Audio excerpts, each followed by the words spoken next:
सबसे पहले आपको दिखाती हूं, यूएस सेंट्रल कमांड ने ईरानी जहाज टुस्का पर फायरिंग का वीडियो जारी किया है। अमेरिका का दावा है कि 6 घंटे तक जहाज को चेतावनी दी गई थी, उसके बाद एक्शन लिया गया। ईरान के जहाज पर कैसे अमेरिका ने डाका डाला है, फायरिंग की है, यह तस्वीर देखिए।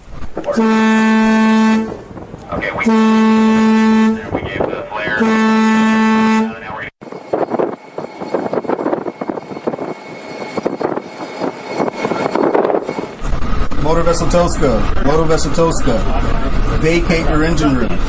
Vacate your engine room. We're prepared to subject you to disabling fire. Okay, we gave the flare. Now we're getting.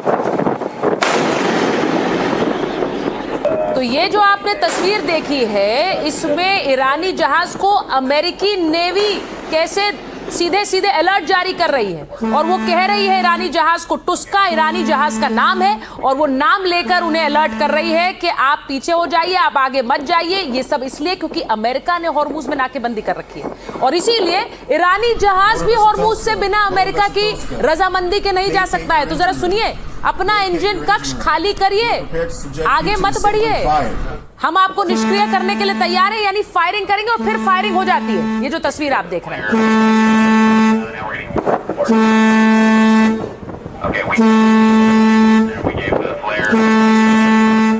अब आपको मैं दूसरी तस्वीर दिखा रही हूं। एक तस्वीर ये जिसमें ईरान के जहाज पर अमेरिका ने कैसे डाका डाला, वहां उसे रोक दिया। दूसरी तस्वीर, जेडी वैंस इस्लामाबाद के लिए रवाना हो गए हैं, कहा जा रहा है थोड़ी देर में इस्लामाबाद पहुंच जाएंगे। ये बड़ी खबर इसलिए है क्योंकि जेडी वैंस के पहले जाने पर सस्पेंस था, वो जाएंगे कि नहीं जाएंगे ये आगे आपको बताऊंगी, क्योंकि डोनाल्ड ट्रंप को जेडी वैंस की सुरक्षा को लेकर खतरा दिख रहा था। ये पूरी खबर भी आगे आपको दिखाऊंगी, लेकिन फिलहाल जेडी वैंस इस्लामाबाद के लिए रवाना हो गए। अब इसी के साथ जो दूसरा पक्ष है ईरान, उनके खेमे में क्या हो रहा है? ईरान के शामिल होने पर अभी भी सस्पेंस बना हुआ है। ईरान ने सीधे सीधे बातचीत से मना कर दिया, फिर उसके बाद खबर ये आई कि ईरान शायद इस बातचीत को आगे बढ़ा ले, क्योंकि वहां बातचीत हुई थी ईरान के राष्ट्रपति मसूद पेजेश्कियन से आसिम मुनीर की। लेकिन अब आपको बताती हूं, ईरान ने स्टैंड क्या लिया है। अमेरिका के साथ बातचीत नहीं करेगा ईरान ने बातचीत के प्रस्ताव को ठुकरा दिया है। डेलीगेशन को पाकिस्तान भेजने पर कोई फैसला नहीं लिया। ईरानी बंदरगाहों की नाकेबंदी पर भी दो टूक बयान दिया है। कहा है कि एक तरफ सीज फायर और दूसरी तरफ दबाव, ये नहीं चलने वाला। जब तक नाकेबंदी जारी है तब तक बातचीत नहीं करेंगे। पाकिस्तान से बातचीत में ईरानी विदेश मंत्री ने कहा, जहाजों और बंदरगाहों पर अमेरिका की नीति बिल्कुल साफ नहीं है, ऐसे में हम आगे बातचीत क्यों बढ़ाएं? वॉशिंगटन ईमानदारी से बातचीत नहीं कर रहा है, ये ईरान का मानना है। ईरान की समाचार एजेंसी IRNA के मुताबिक बातचीत में शामिल नहीं होने के पीछे कई कारण हैं। उनमें से एक कारण यह कि ट्रंप बार बार विरोधाभासी बातें कर रहे हैं, यानी एक कहते हैं फिर उसका ही उलट दूसरे पल कहते हैं।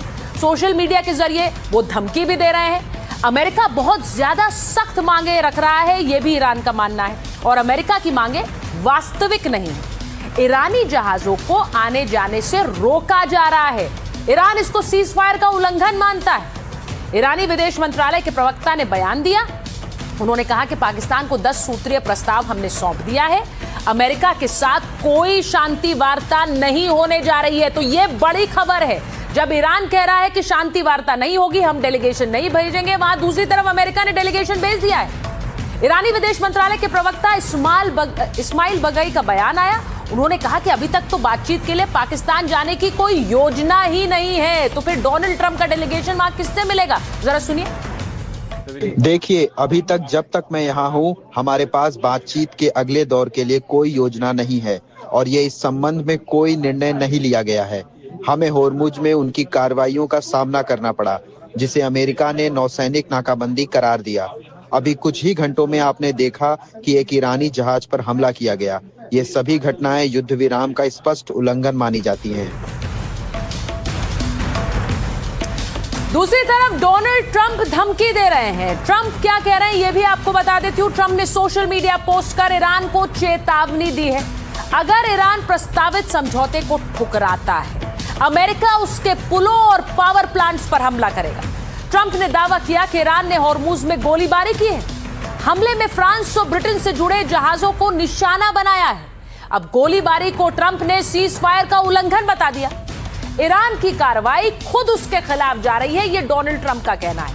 ईरान बिना जाने हमारी मदद कर रहा है, यह ट्रंप कह रहे हैं। ईरान को रोज $500 मिलियन का नुकसान हो रहा है। कैसे हो रहा है? क्योंकि अमेरिकी नाकेबंदी है, वो जहाजों को जाने नहीं दे रहे हैं। अब ट्रंप कहते हैं कि हम उचित और न्याय संगत समझौता पेश कर रहे हैं। चेतावनी भी दी कि अगर ईरान समझौते को स्वीकार नहीं करता है तो अमेरिका बड़े पैमाने पर सैन्य कार्रवाई करेगा। तो यही वो बात है जिसे ईरान ने पकड़ लिया और ईरान कह रहा है तो धमकी की भाषा है, इसीलिए हम अपना प्रतिनिधिमंडल पाकिस्तान नहीं भेजेंगे। अब सवाल है कि क्या समुद्र में महायुद्ध की तैयारी हो रही है? क्योंकि एक तरफ ईरान बातचीत के लिए जाएगा ही नहीं। डोनाल्ड ट्रंप कह रहे हैं कि अगर बातचीत नहीं हुई, कोई डील नहीं हुई तो बहुत बड़ा हमला होगा। तो क्या यह हमला अब समुद्र में होगा? समुद्र में महायुद्ध होगा? ब्रिटिश नौसेना की इकाई UKMTO भी कुछ ऐसा ही अंदेशा जता रहा है। अब आपको मैं बताऊं कि उन्होंने सख्त चेतावनी जारी की है। कहा है कि हॉर्मुज में तनाव अब अपने उच्चतम स्तर पर पहुंच गया है। स्थिति अब नियंत्रण से बाहर हो सकती है। ये जो तस्वीरें आप देख रहे हैं, ये हॉर्मुज की तस्वीरें हैं, जहां पर जो जहाज है वो अभी भी इसी तरह से खड़े हुए नजर आ रहे हैं, क्योंकि इन्हें जाने की इजाजत नहीं है। ना आगे बढ़ सकते हैं, ना पीछे जा सकते हैं। स्थिति अब नियंत्रण से बाहर हो सकती है, क्योंकि क्षेत्र में गलतफहमी या अचानक हमले की संभावना बहुत ज्यादा बढ़ गई है। तो ये यूनाइटेड किंगडम की जो मैरीटाइम ट्रेड ऑर्गेनाइजेशन है UKMTO, उसका ये बयान आया है।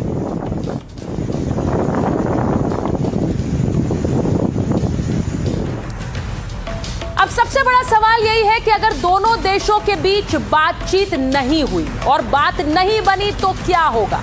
ईरान हॉर्मुज पर पूरी तरह प्रतिबंध लगा सकता है। जी, बाबल मंदेब पर नाकेबंदी कर सकता है, यानी वो दूसरा ऑल्टरनेटिव रूट है जिसे इस वक्त अभी जहाज ले रहे हैं, उसको भी बंद कर देगा। परमाणु कार्यक्रम में अपनी तेजी ला सकता है, ये भी एक विकल्प है। और इसी के साथ अमेरिका पर प्रॉक्सीज के हमले करवा सकता है, यानी वो खुद तो नहीं करेगा लेकिन उसके जो प्रॉक्सीज हैं, हिजबुल्ला, हूथी, इनके जरिए हमले करा सकता है।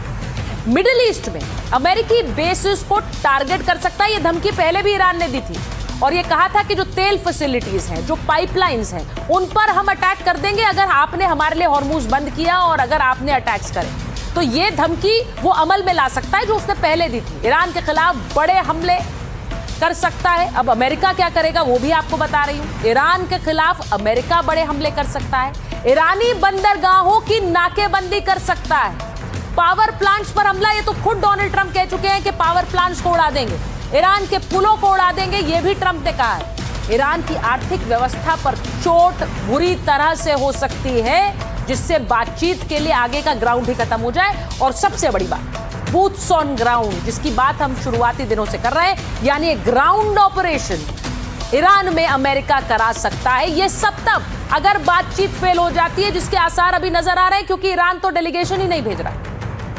एक तरफ बातचीत को लेकर सस्पेंस है, तो दूसरी तरफ दोनों देश युद्ध की तैयारी में भी लग गए। ईरान ने सीज फायर के बाद तैयारी तेज कर दी। सुरंगों में मौजूद अपनी मिसाइल स्टॉक और लॉन्चर्स को निकालने की तैयारी की है। ये है वो लॉन्चर साइट्स जिनकी तस्वीरें जारी की है। और ईरान कह रहा है हमारे पास अभी बहुत असला बचा है।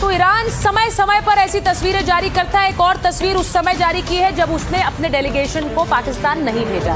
IRGC कमांडर जनरल मुसावी ने क्या कहा? उन्होंने कहा कि सीज फायर के दौरान ईरान ने अपनी मिसाइल और ड्रोन क्षमता पहले से भी तेजी से बढ़ा दी। वहीं दुश्मन अपने स्टॉक पाइल दोबारा नहीं बना पाया है, यानी अपने हथियार फिर से नहीं बना पाया और विदेश से धीरे धीरे हथियार मंगाने को मजबूर है। वो सीधे हमला कर रहे हैं अमेरिका पर और इजराइल पर और कह रहे हैं हमारे पास अपने निर्मित और अपने बने हुए हथियारों का एक बड़ा जखीरा अभी भी मौजूद है।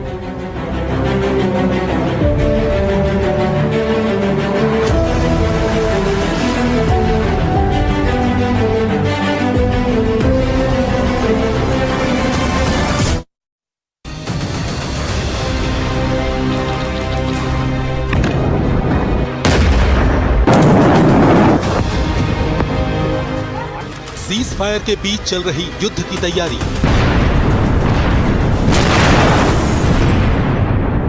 एक तरफ बातचीत, दूसरी तरफ जहाजों की तैनाती।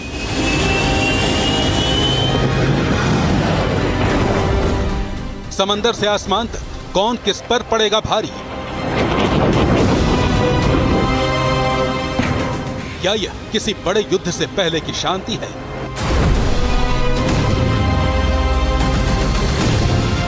ईरान अमेरिका के बीच भले ही बातचीत के दूसरे राउंड की कोशिश चल रही हो, लेकिन इस शांति के बीच दोनों देश बारूदी शोर की तैयारी कर रहे हैं।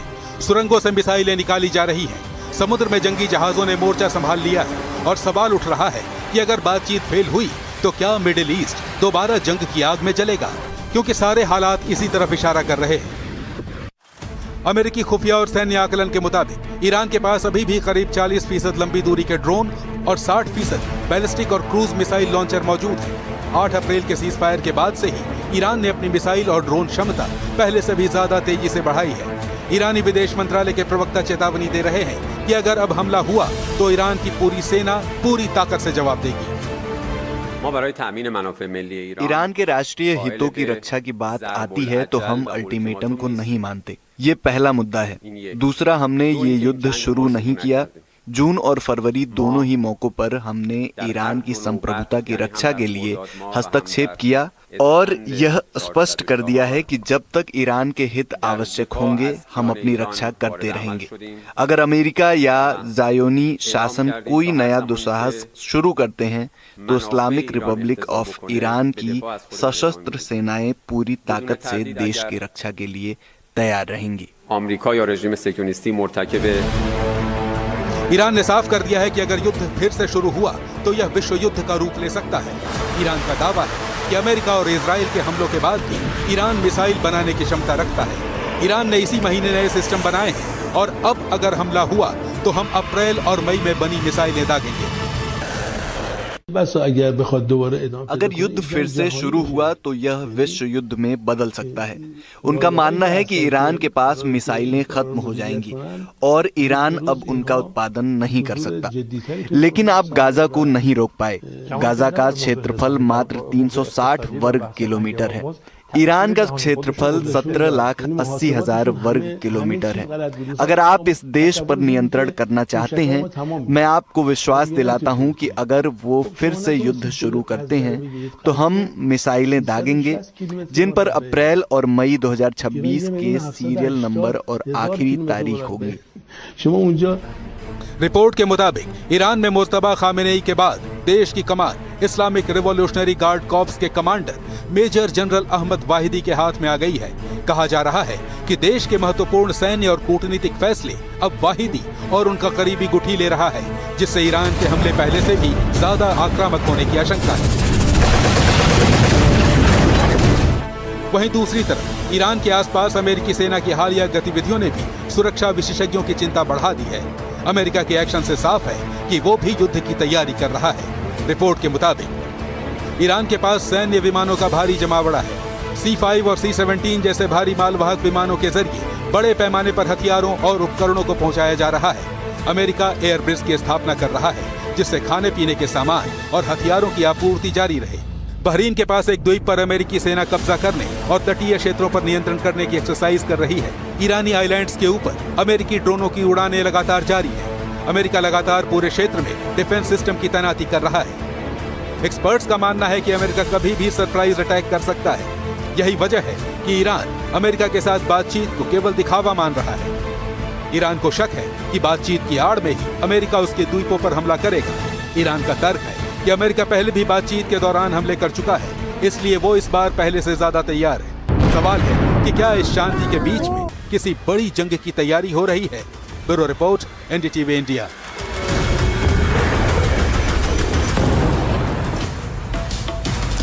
और आपको बताऊं कि यूएस सेंटकॉम ने ईरान के जहाज पर कब्जे का वीडियो भी जारी कर दिया है। ये यूनाइटेड स्टेट्स सेंट्रल कमांड है जो सारी सेनाओं का एक तरह से एक मुश्त जो इनका पूरा खाका तैयार करता है। अब ऐसे में इन्होंने जो एक वीडियो जारी किया वो दिखाता है कि कैसे ईरानी जहाज पर अमेरिकी नेवी ने कब्जा कर लिया। उन्हें पहले वार्निंग दी गई, जब जहाज नहीं मुड़ा, जहाज आगे जाता रहा, तो हेलीकॉप्टर उड़े और कैसे उस जहाज को रोका है ये देखिए। जहाज के ऊपर अमेरिकी हेलीकॉप्टर्स मंडरा रहे हैं। ईरानी जहाज टुस्का पर अमेरिका ने कैसे कब्जा कर लिया और फिर अमेरिकी नेवी के जो कमांडोज हैं वो कैसे जहाज पर उतरे, ये सारा वीडियो अमेरिका ने जारी किया है, दिखाते हुए कि वो जहाज जो हमारा अलर्ट नहीं मानेगा उस पर इसी तरह से कब्जा होगा जैसे इस जहाज पर कब्जा हुआ।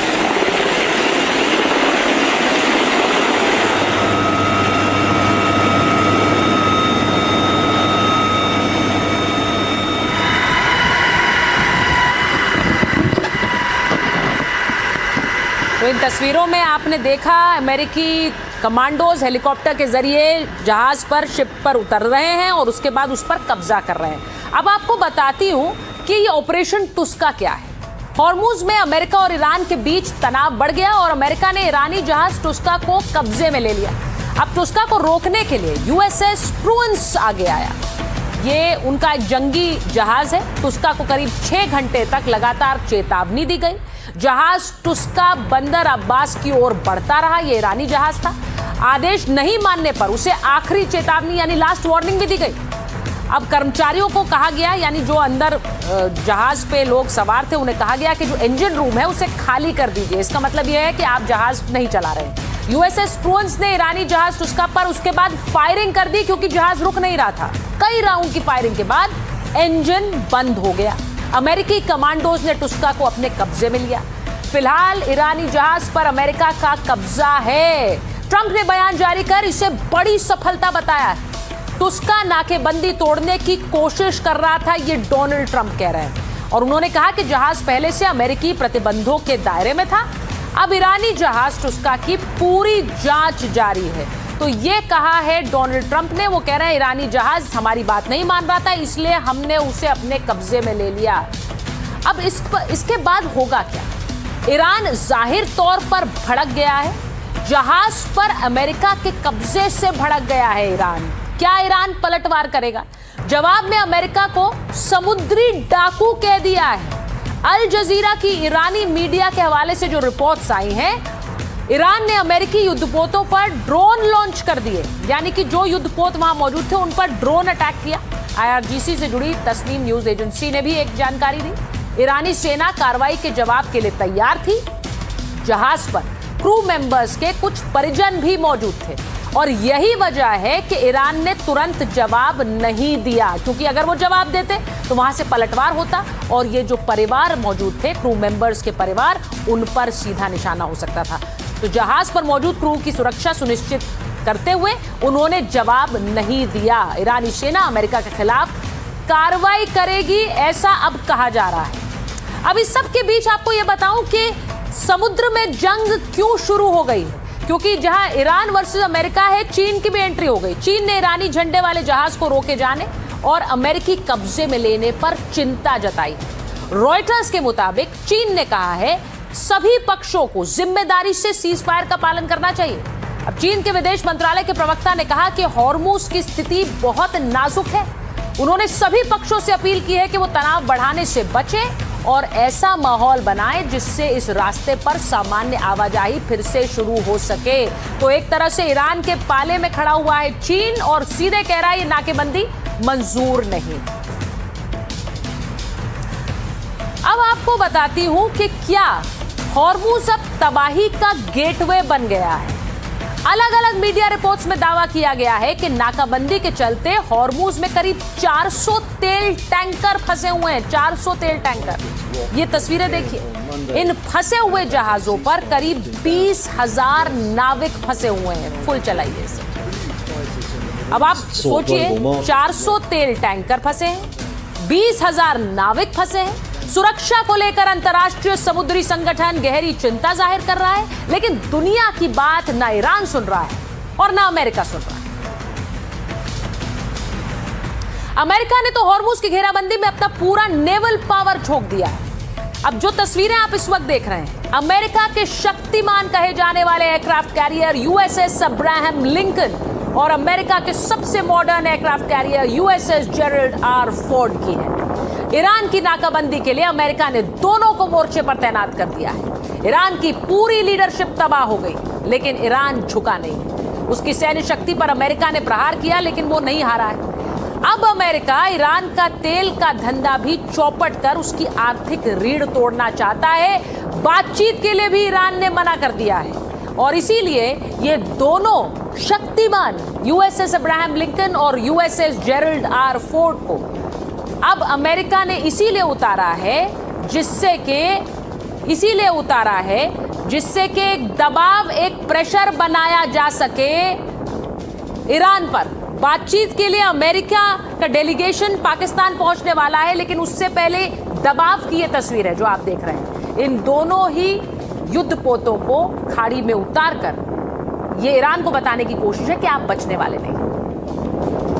अब आपको दिखाती हूं कि ईरान पर यूएस ने कैसे फंदा कस दिया है। समंदर में ईरान की नाकाबंदी के लिए अमेरिका ने अपने 16 मेन बैटलशिप्स तैनात किए हैं। 16 यूएसएस अब्राहम लिंकन ओमान की खाड़ी में है। इस पर F-35C लाइटनिंग 2 और सुपर हॉर्नेट जैसे घातक लड़ाकू विमान तैनात है। अमेरिका का मेन फोकस ओमान की खाड़ी है, इसीलिए एम्फिबियस असॉल्ट शिप यूएसएस ट्रिपली भी वहां पर तैनात है। एम्फिबियस dock ship USS new Orleans भी ओमान की खाड़ी में मुस्तैद है। ये सारे उसके वो जंगी युद्धपोत हैं जो कि चलते फिरते किले हैं जहां पर पूरी सेना तैनात रहती है। इनके अलावा आपको बताऊं कि एम्फिबियस डॉक शिप यूएसएस सोमरसेट भी वहां तैनात है। ओमान की खाड़ी के बाद अगर मैं लाल सागर की बात करूं तो यूएसएस जेरल्ड आर फोर्ड, जिसकी तस्वीर मैंने आपको दिखाई, ये लाल सागर में तैनात है। अगर हूतियों ने हमले की कोशिश की तो America USS Gerald R Ford से जवाब देगा। उधर USS George W Bush Africa से हिंद महासागर की ओर बढ़ रहा है, जहां से ये ओमान की खाड़ी में तैनात दूसरे जहाजों की मदद करेगा। यानी जो स्ट्रैटेजिक लोकेशंस हैं जहां से ईरान पर हमले किए जा सकते हैं और अमेरिका अपने ऊपर होने वाले हमलों का जवाब दे सकता है, वहां पर यह तैनाती है। जिस हॉर्मूज को लेकर सबसे ज्यादा झगड़ा है उसके पास अमेरिका ने 15 से ज्यादा युद्धपोतों का बड़ा बेड़ा तैनात किया है। इनमें गाइडेड मिसाइल से लैस 11 डिस्ट्रॉयर्स हैं जो हॉर्मूज के पास गश्त कर रहे हैं, और इसके अलावा यूएसएस ब्रेनब्रिज, यूएसएस थॉमस हंटर और यूएसएस माइकल मर्फी जैसे प्रमुख जहाज भी मुस्तैद हैं। हॉर्मूज के पास जो कम गहरे पानी वाले इलाके हैं वहां पर लिटरल कॉम्बैट शिप्स तैनात किए गए हैं। तो ये सब कुछ ईरान के खिलाफ बड़े हमले की तैयारी में है, इसीलिए आपको दिखा रहे हैं।